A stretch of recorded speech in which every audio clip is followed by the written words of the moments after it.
আসসালামু আলাইকুম, welcome back to my রোজির কুকিং ব্লগ। তো আমি রোজি আছি আপনাদের সাথে নতুন আরেকটা টিপস নিয়ে। একদম সহজভাবে ভ্যানিলা কেক বানানোর নিয়ম, এত নরম করে তুলতুলে করে আপনাদেরকে বানিয়ে দেখাবো যা আপনারা দেখেও শিখে যেতে পারবেন। তাহলে আমার সাথে থাকেন আর দেখতে থাকেন, আর অবশ্যই আমার ভিডিওটা ভালো লাগলে সাবস্ক্রাইব করবেন। তো আমি প্রথমে একটা ডিম ভেঙে দিলাম এবং আমি এই ইলেকট্রিকের রিমোট ছাড়া একটা ব্যাট দিয়ে ব্যাট করে নিলাম। আপনারাও এভাবে ব্যাট করে নেবেন। আমি 1 কাপ পরিমাণ সুগার দিয়ে দিলাম, 1 চামচের মতো আমি এথেন্স দিয়ে দিলাম এবং আমি ভালো করে আবার ব্যাট দিয়ে ভালো করে ব্যাট করে নিলাম। তো এখন আমি এক চামচ চায়ের চামচ দিয়ে বেকিং সোডা দিয়ে দিলাম, 1 কাপ পরিমাণ ময়দা দিয়ে দিলাম, 1 টেবিল চামচ আমি সয়াবিন তেল দিয়ে দিলাম এবং ভালো করে আবার ব্যাট দিয়ে ব্যাট করে নিচ্ছি।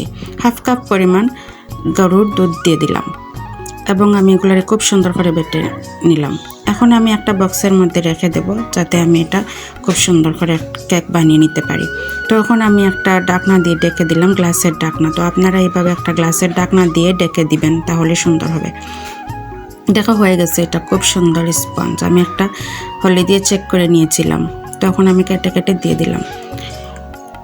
তো এখানে দেখুন আমার মেয়েটাকে আমি সুন্দর করে একটা শাড়ি পরিয়েছি এবং ও শাড়ি পরে খুব খুশি দেখাচ্ছে। তো দেখেন, যদি আমার মেয়েটাকে ভালো লাগে, ভিডিওটা ভালো লাগে, অবশ্যই আমার পাশে থাকবেন, কমেন্ট করবেন, লাইক দিবেন এবং সাবস্ক্রাইব করবেন প্লিজ।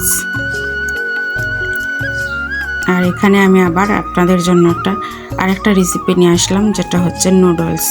তো খুব ভালো করে আমি একদম ছোট্ট একটা প্যাকেট নুডলস বানিয়ে দিলাম। তো এখানে আমি টমেটো, চিলি, পেঁয়াজ সব কিছু একসাথে বেছে দিলাম এবং একটা সাথে ডিম ভেঙে দিলাম এবং এখানে দেখুন টান টান করে খুব সুন্দর করে এটা বেজে নিয়েছি। এখন আমি নুডলসটাও ঢেলে দিলাম।